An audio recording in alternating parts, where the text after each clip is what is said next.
Gözüne çöktü aklım, sende kaldı. Sensiz geçen her dakika içimi aldı. Söyle, sen de beni düşünüyor musun? Yoksa bu hikayeyi çoktan unutuyor musun? Unutmak mı? İnan bana kolay değil. Kalbimde bıraktığın iz hala silinmiş değil. Gurur yaptım, sustum, sana dönmedim. Ama geceleri ben de seni özledim. Özledim seni, özledim seni. Sensiz gecelerde bulamadım kendimi. Özledim seni, duyuyor musun? Kalbimin en derin yerinde duruyor musun?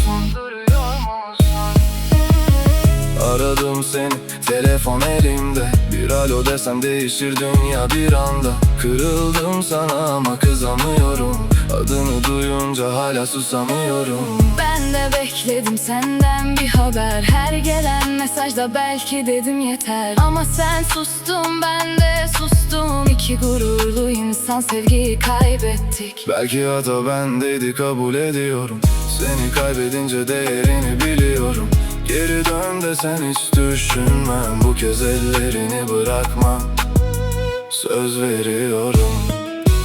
Ben de seni unutamadım, yalan değil. Kalbim senden sonra hiç kimseye meyil değil. Bir adım at, ben de sana gelirim. Yeter ki özledim de sana yeniden gelirim. Özledim seni, özledim seni. Sensiz gecelerde bulamadım kendimi. Özledim seni, duyuyor musun? Kalbimin en derin yerinde duruyor musun?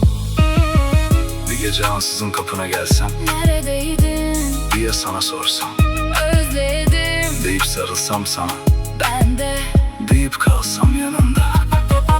Özledim seni, bunu saklayamam. sensiz geçen yılları geri alamam. Kırgınlıklar bitsin, yeniden başlayalım. Bu kez kaybetmeden birbirimize sarılalım. Özledim seni, Sen de özledin beni. iki kalp Tek hikaye